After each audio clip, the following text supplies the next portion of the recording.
This is Autoline Daily, the show dedicated to enthusiasts of the global automotive industry. And we start out today's show with a big setback in the U.S.'s effort to become self-sufficient in securing lithium.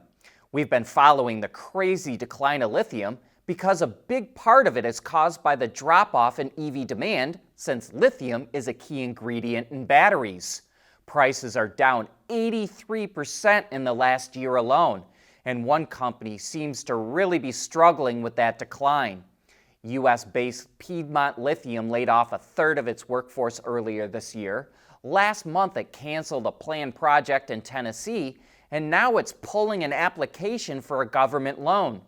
The company says it's making the move partly because of high costs associated with the loan process and hopes to refile the application at some point in the future.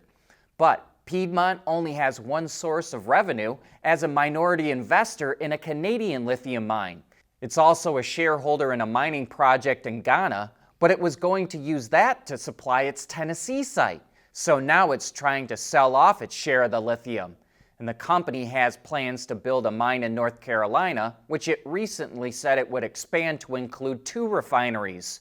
But the loan it just pulled out of was supposed to help fund that site, and any expansion there requires a zoning permit, which won't happen until next year at the earliest.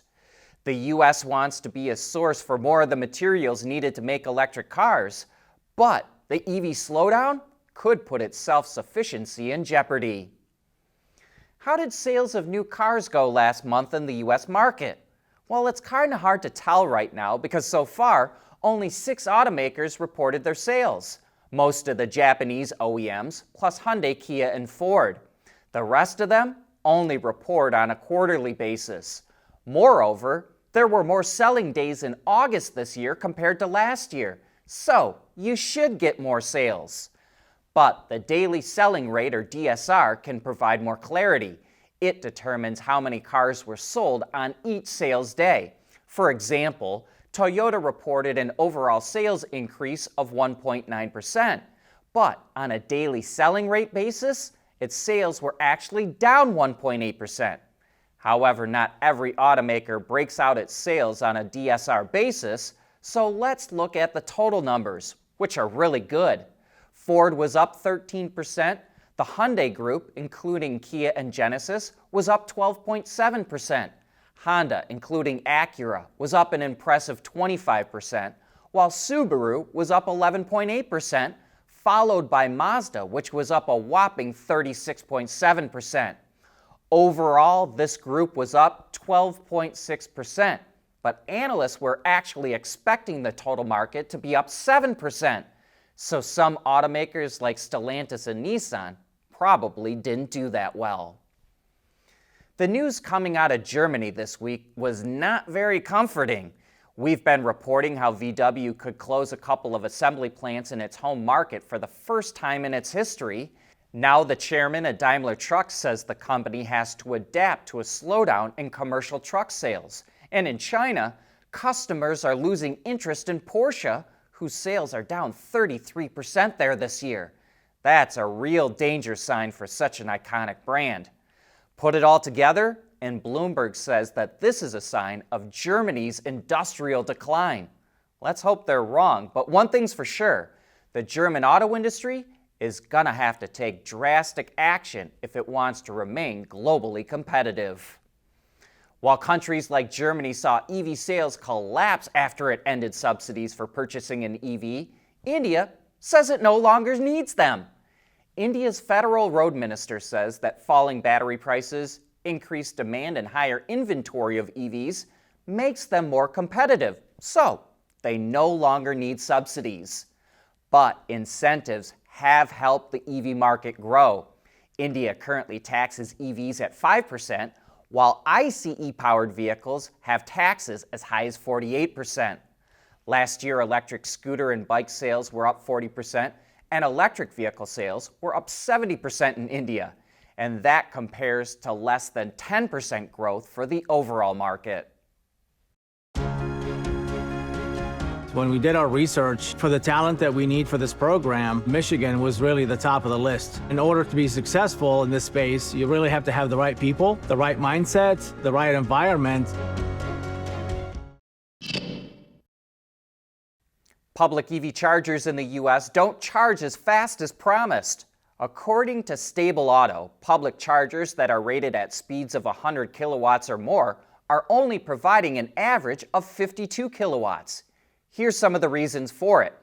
Charging networks will throttle chargers when the grid is overworked and to prevent cables from overheating. Many stations also split power between vehicles, allowing them to install more chargers with the same electricity, but that lowers the charging speed. The vehicles themselves play a role. Of the 55 EVs that are now available in the U.S., half charge above 200 kilowatts, and only 5 can charge at 350. Temperature impacts how fast EVs charge as well, so automakers program the vehicles to charge slower at extreme temperatures. And charging also slows when the battery is almost full to prevent overheating. Here's some good news for Tesla. The company announced that it plans to launch its full self-driving assistance feature in China and Europe in the first quarter of next year, pending approval from regulators.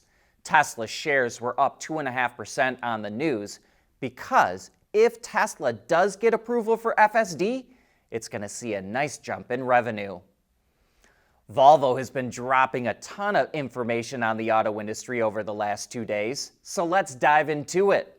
It's no longer going for an EV-only lineup.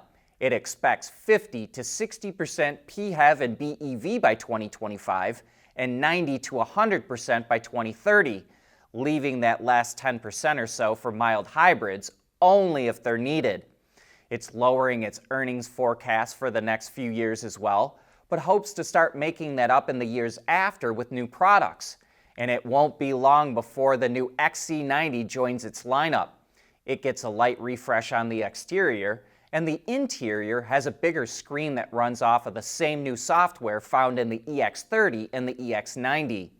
The layout of the screen and how it operates is also different, and those features will be offered as an over-the-air update to owners with vehicles that go as far back as 2020.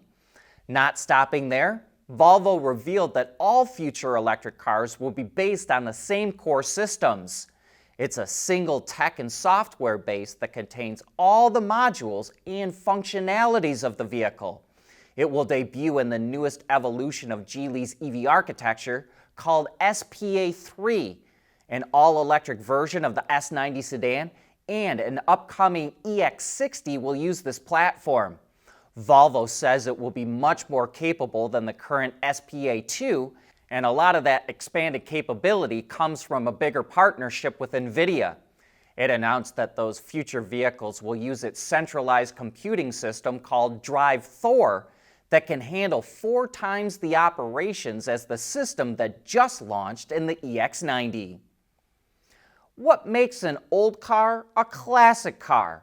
What I think is a classic, you might think is a piece of junk.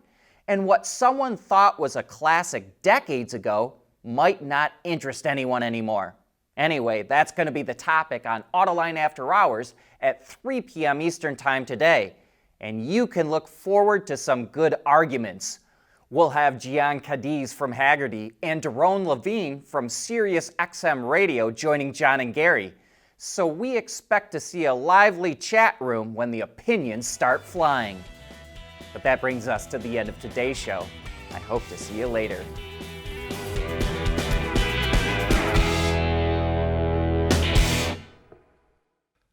Autoline Daily is brought to you by Bridgestone, solutions for your journey.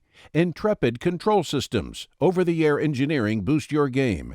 MEDC, where Michigan businesses are powering the future of mobility. And by Tejan Automotive Technologies, the formula for better mobility. There's nothing wrong with heavy metal. Hey, lighten up. But with world-class composite material, Tejan Automotive Technologies makes vehicles lighter, safer, and more eco-friendly.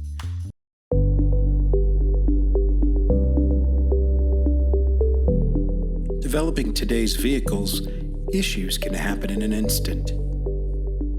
What good is knowing your problems without the data to solve them?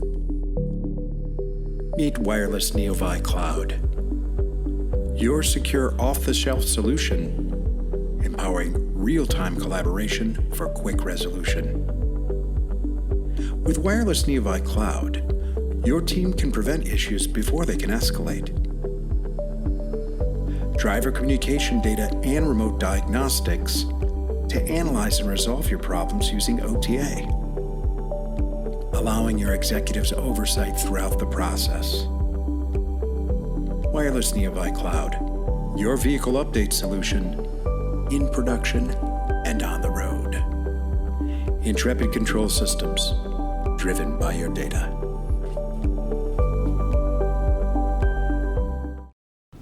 Keeping your heart racing in and out of the gym. That's what really matters. Bridgestone Potenza Sport AS tires with a 50,000-mile limited warranty.